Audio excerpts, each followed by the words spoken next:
Hey guys, guess who's back in the kitchen and back on her bullshit, right? It's me. So this year I made some Valentine's cookies for some friends and family that I sent out via Grab. This is not a tutorial. I don't think that you should really copy anything here. Maybe you could get ideas, bad ideas. Anyway, I tried to make a sugar dough, and what I started with was some unsalted butter, around 2 sticks of that because some of it was used for some garlic bread. And then I added some brown sugar and muscovado. It was supposed to be all brown sugar, except I ran out around 1.5 cups in out of 2 cups, so I just substituted the rest for muscovado, which is not the best idea because muscovado is a rock.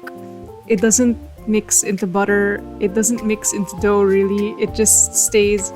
She's an individualist, it just stays on its own and makes this like conglomerate of like sand and whatever. It's pretty interesting how it behaved later on, as you will see, but not recommended if you want your cookie to be a certain color. So here's what the cream butter and sugar looks like, and you can see the little muscovado bits and you already know they're gonna act up. And then I went back into my dry bowl to measure out the dry ingredients, which included flour, salt, and cinnamon. Of course, every baked good that I make has just an obscene amount of cinnamon. That's how I believe the world should be. And then I went back into the wet bowl and added 2 eggs of indeterminate size. I have no idea whether they're small or medium. I'm pretty sure they're not large. But anyway, I added them to my mix of butter and sugar and just murdered them so that the yolks would separate, because these are some very, very, I would say, sturdy yolks. You can see a bit of the calaze floating around. Like, I don't know what was up with this chicken. The next I added a couple spoons, like a couple teaspoons of this peach oolong tea that I made for myself, and it did make the batter quite fragrant for a total of 0.5 seconds and then vanished completely. And then next I mixed together the wet and the dry ingredients to make the actual dough itself, and this is something that you should be doing with a sieve.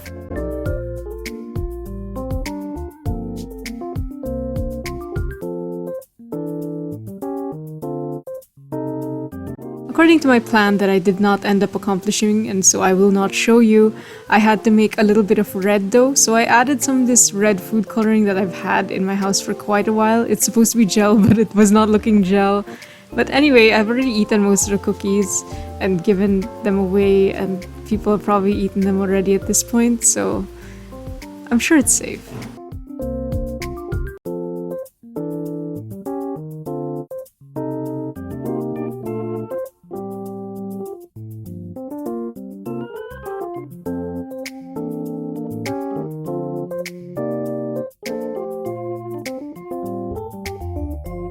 After all that manhandling, I had 2 doughs, just this dough-colored one for part of the design and this very meaty looking red one for another part of the design.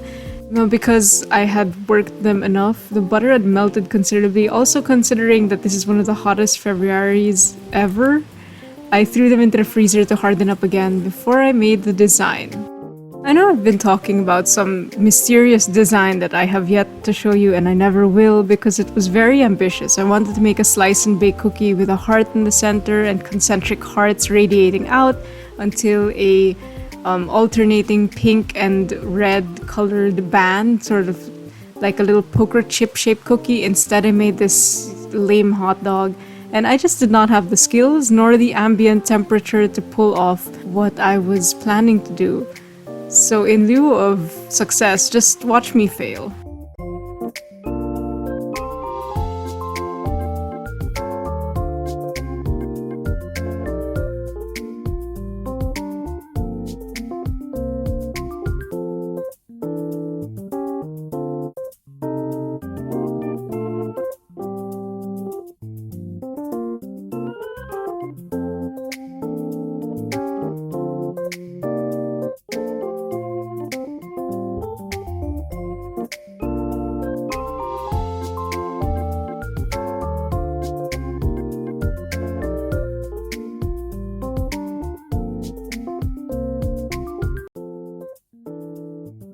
was at this point that my pride finally gave way to reason, and I realized that I was gonna have to do this some other way. So for my second valiant attempt at making a slice and bake cookie, I made another hot dog, then I flattened it out to a hamburger patty, and instead of using my hands to mold things into the shape I want, I used a cookie cutter so it would be slightly cleaner. And it did make a much nicer heart than the one that I made earlier, because the two halves were sticking together this time around. And then I used the same cookie cutter to make like a negative space little hole for that cookie cutter cut heart, and that would make this dough colored border around the red heart. And at this point it looks pretty neat, it looks pretty nice, and it looks like it's going to work. But there's a reason why they don't say second time's the charm. You're gonna see it.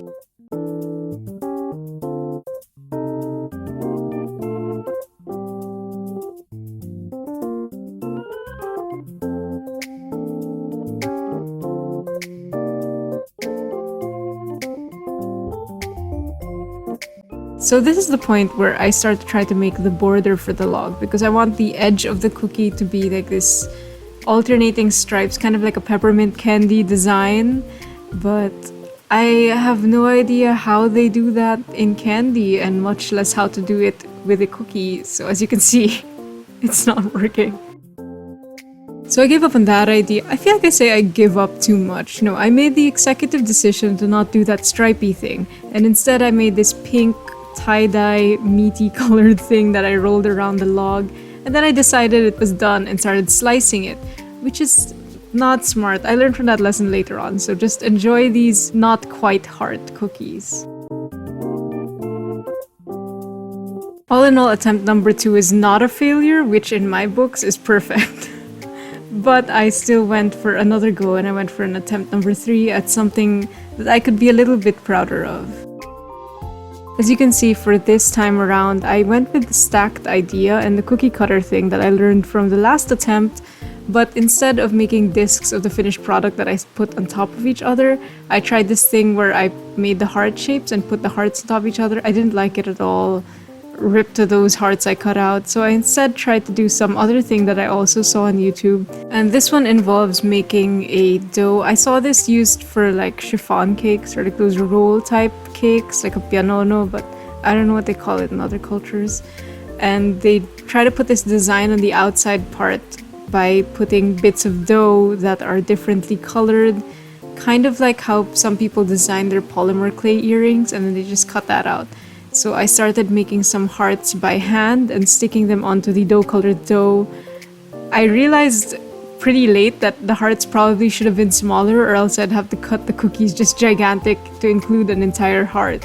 And that's how I came up with the diseased cow pattern. It's like what happened to this after I rolled it out, as you can see, is that it just started to look like a cow that, instead of being black and white, was suffering from some horrible kind of scabies or God knows what, like cow leprosy. And I just rolled with it. I just cut it out because it looks fairly cute in a diseased kind of way. Final verdict, attempt number 3 was kind of cute, not gonna lie. And I threw everything into the oven to bake at an indeterminate temperature between 190 and 230 degrees Celsius. And as you can see, as I was baking, the muscovado bits that refused to blend into my cookies kind of bubbled up and became crunchy. It has sort of like the texture of a nougat bit, which was completely unintentional, but very welcome. Now, I should have been satisfied with the cookies that I already made. I mean, they're fine, but me being me, I went and did another round that I didn't film because my phone was running out of space. And this time I froze the log before I cut it. So the design I made, which is kind of just like this little swirl inside a pink border, it became much crisper, but because I couldn't get the things to be round, I decided to start forming them into these heart shapes.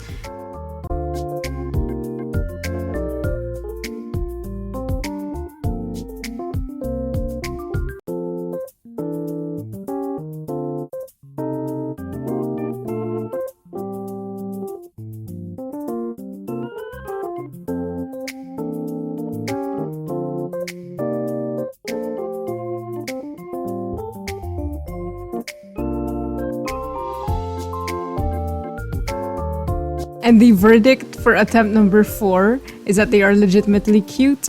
They are real cute. I will not be accepting any criticism on this matter. You can argue with the wall.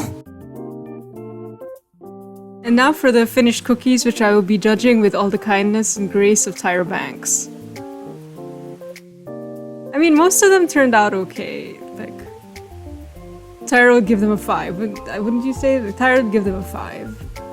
So, no, that's a 1. 1 out of 100. I don't know what's going on with this one either. This one's... no.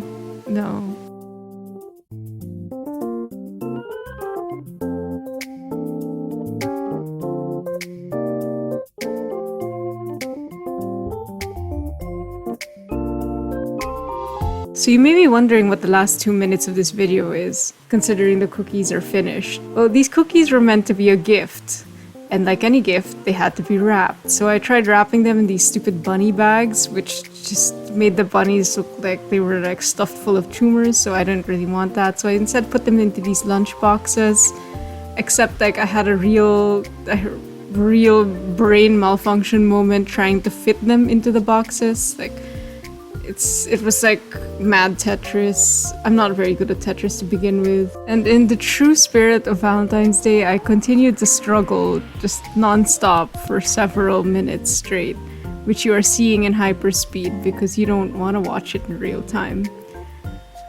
Like, honestly, like what's even the point of Valentine's Day? I just use it as an excuse. Like any other holiday, I just use it as an excuse to bake cookies.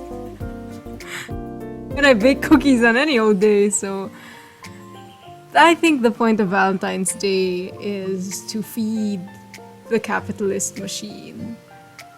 Like, there was no Valentine's Day, virtually as we know it. There was no Valentine's Day like a couple hundred years ago. It's an invention of the Hallmark Company because their movies weren't selling.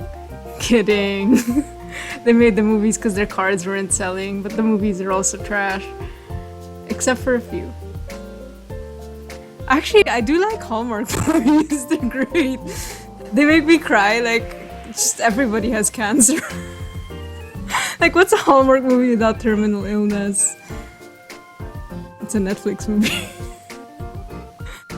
I brought out the Valentine's themed washi tape, which is just this blue one with waves, and this one that has Little Red Riding Hood and these very ominous, like, he's going to catch you statements, which is also very on theme for Valentine's Day.